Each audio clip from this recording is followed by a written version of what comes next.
Welcome to the Experience Strategy Podcast with Joe Pine, author of The Experience Economy and lots of other bestsellers, including the upcoming Transformation Economy book. Go pre-order your copy now on Amazon or wherever you buy books. Dave Norton, an experienced futurist and founder of Stone Mantle, and me, Aranza Savas, an expert in coaching, motivation, and behavior change. Each week, we bring you a trending story from the news and share our hot takes. Last week, we talked about some of the premiumization happening in Hollywood. Today, we are heading over to an article by The Economist. The title is Why the Ultra Rich, no, that's not you and me. I'm pretty sure none of them are listening to this, and I'm definitely sure we're not the ones hosting this podcast. Why the ultra rich are giving up on luxury assets. What?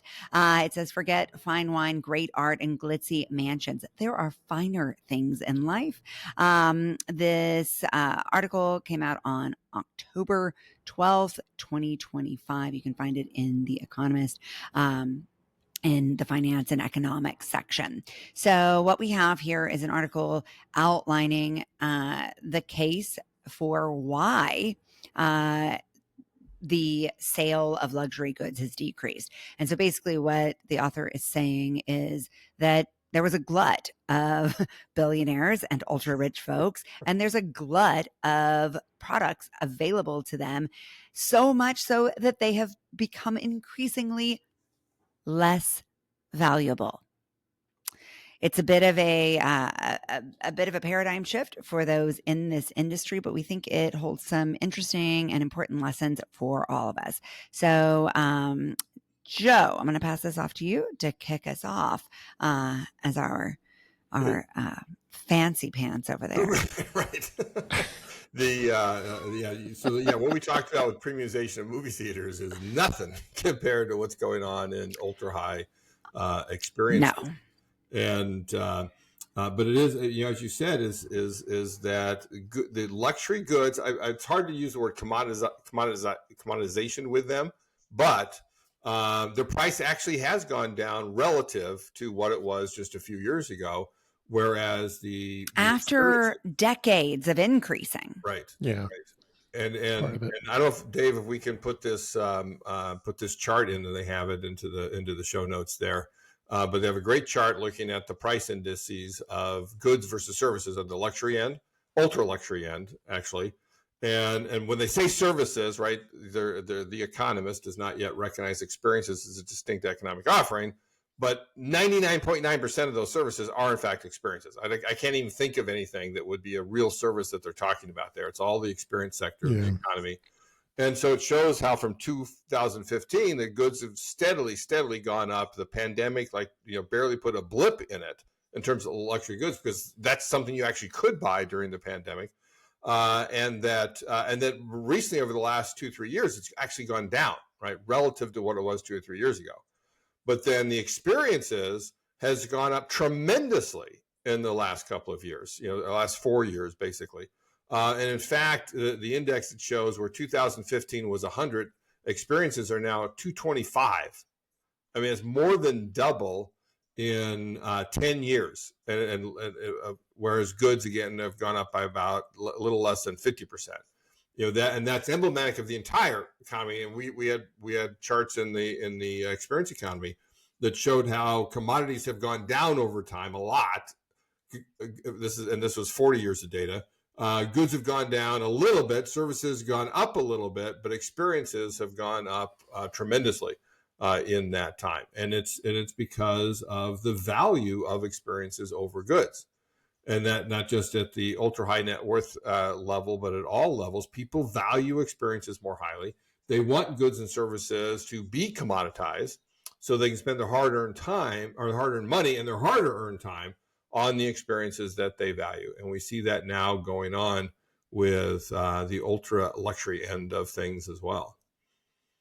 Well, it's, I guess the one thing to caveat is it hard-earned money if you're a multi-billionaire? Or is it heavily leveraged money? Well, then you had to sell yourself I don't know first. if there's anybody in the world that works harder than Elon Musk. I mean, the guy gets 3 hours of sleep. Okay, so let's talk about that for a second.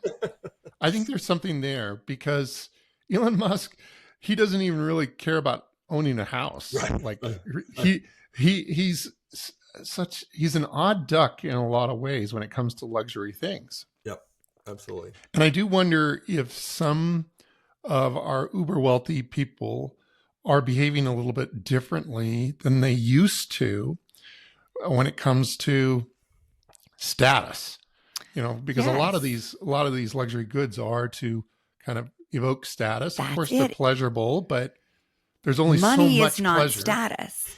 And for anymore. him, status is something else. It turns out it's $1 trillion. Well, and it's power. Yeah. He only wants the $1 trillion so that he can have more freedom to do whatever he wants. Oh, so he can go to Mars is what he wants to do. Yeah, he wants to go to Mars. Whatever he wants. But that's what you're seeing, I think. So one of the things I think they talked about in here that was really interesting was that it's more about the appearance of wealth now. And that is not coming through the goods that you have, but the places that you are seen. Mm-hmm. And so it was talking about the more elitist and the more rarefied an experience is, the more valuable it becomes. But I don't think it's any different than the fact that we've seen all these tech bros at Burning Man for the last decade. Mm-hmm. Because it's like, oh, look at me. I'm having this very special, unique experience until they all got there. And then they had to go start their own offshoot that was even more rarefied. Right. So, so this look at me phenomenon, right? They used to everybody uses luxury goods to say, look at me, right? What you carry around. Look at my Rolex. But now Rolexes are selling at 30% off. Right. It's the experiences you have, which even they can post on social media and so forth about look at me, look what I'm experiencing, not look what I'm holding. Right. That's a huge difference. It also applies at all levels of socioeconomic, I believe. Well, and this is something straight out of Pine and Gilmore from 2020 or from 2000. So here's a line: some luxury good firms have caught the trend. Labels including Bulgari and Armani have opened branded hotels. LVMH, which owns Louis Vuitton, and Fendi launched the fancy Belmond sleeper train in Britain a few months ago. They bought Belmond. How long have you able to do that, by the way? I mean, they like 5-6 years ago, maybe longer, they bought Belmond, which is pure luxury travel, when they realized, hey, people are spending their luxury money on experiences rather than goods. Well, how long have we been talking about? I know you've been talking about, and we've been kind of chirping as well about, if you can't think of anything else to do for an experience, open a cafe or open a hotel. If you don't have any other ideas, that's the fastest way to get into the business, right? You used to say that all the time. Yep. I just said it earlier this week to somebody. So yeah. It seems so to me almost traditional that's where they're going to, because I've been living this for so many years. Traditional in the sense of what companies are doing and what they use experienced strategists for is okay. And it is the easiest thing to do is open up a cafe, open up a hotel, get people to spend time with you. So they're following that same playbook that so many other companies have been doing over the past few decades. Yeah. And yet it doesn't solve for the issue, I don't think, in and of itself, because it sounds like these very, very wealthy people aren't finding the same level of meaning from the experiences that they're having. Do you detect that? Money has become meaningless. Or are you surmising? I mean, I think I'm surmising. We're definitely in a time when we will see income disparities increase. I think there's no way around that. And so I think what we can expect to see is probably a repeat of a lot of what you saw happening in the 1980s. And that was, what's that? The me decade, it was called. The me decade, that's right. And so much of this is about perception. And yeah, people will probably still have great big homes and fancy watches, but like those are for middle class people now, right? Because this income disparity is going to continue. You're run of the mill millionaire, Exactly. You're run of the mill millionaire. I just saw an article about a doctor. I forget what it wasn't plastic surgery, but it's something like that, right? That just put his Florida home on sale for $200 million. Jeez. Wow. That's awesome. I mean, another thing they said in this article, I don't know I felt like it was a bit of a distraction because it made me want to quit my job and go be a housekeeper in Florida. They said that housekeepers in Florida are making $150,000 a year. And I was like, I could live in Florida. Right. It's not so bad. It's probably a really big house. It's probably a really big house. Yeah.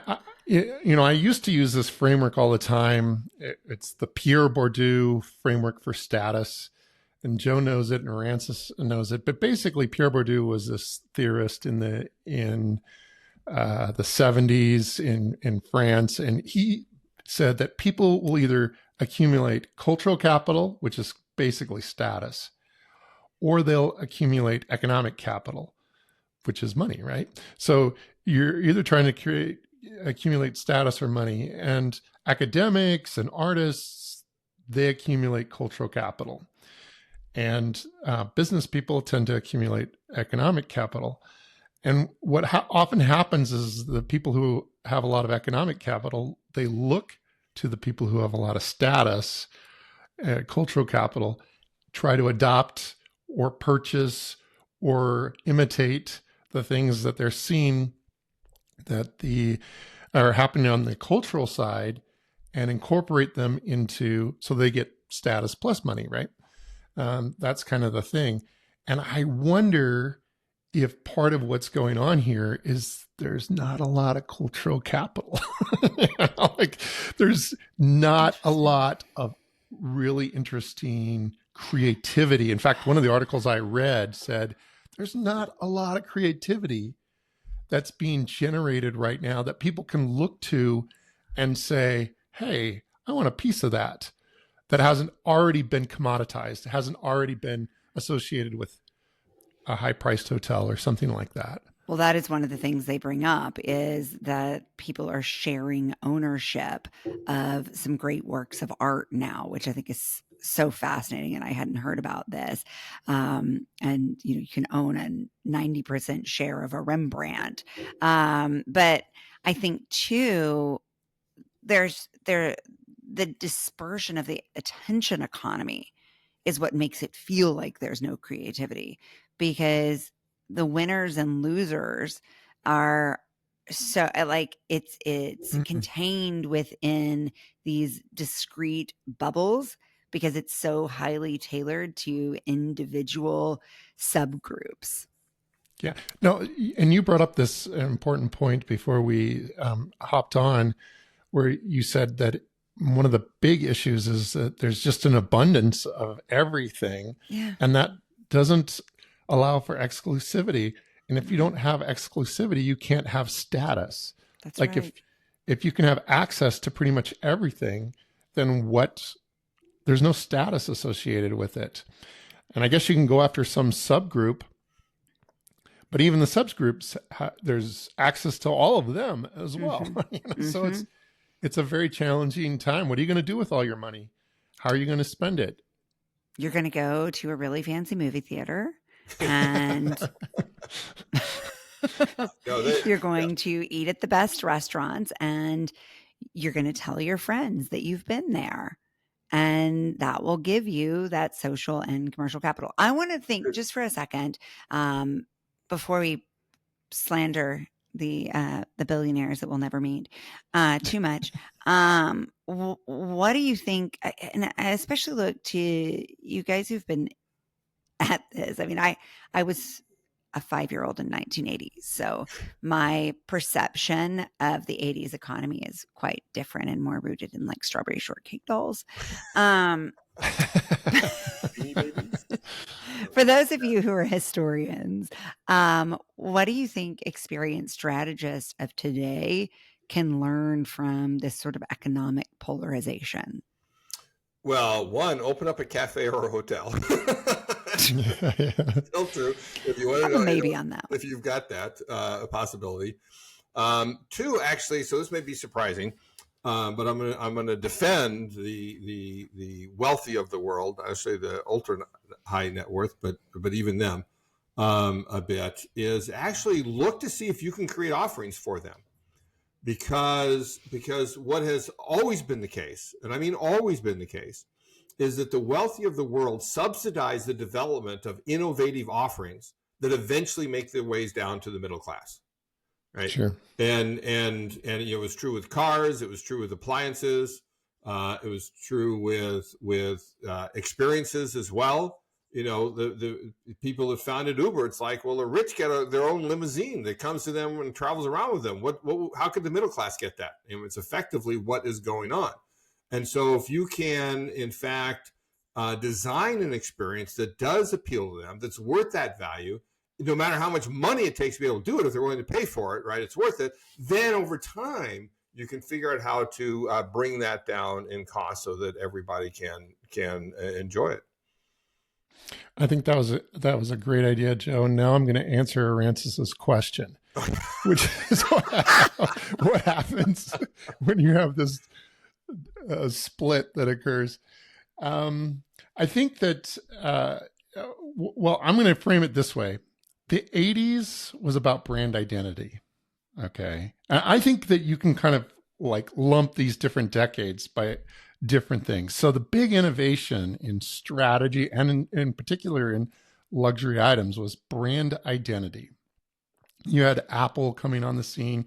You had Jordache jeans. You had all of these different brands that you could associate with. The 90s, I frankly think, really got labeled by Pine and Gilmore. It was about experiences, but it was only at the end of the 90s that we knew that it was about experiences. There was just a lot of things that were going on because of it. 2000s, how can it not be about the internet, right? It's got to be about dot everything. 2010s, it's about the 2010s is about technology. It's about mobility. It's about all of these different things that have happened.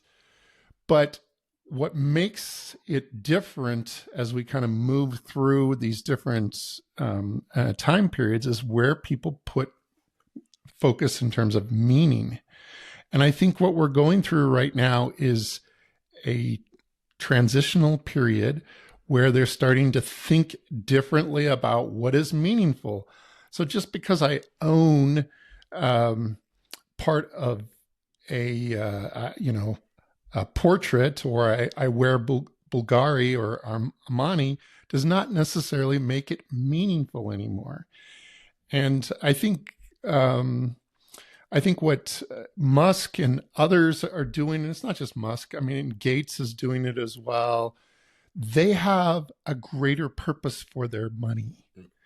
They are trying to accomplish, to eradicate world hunger, to go to Mars.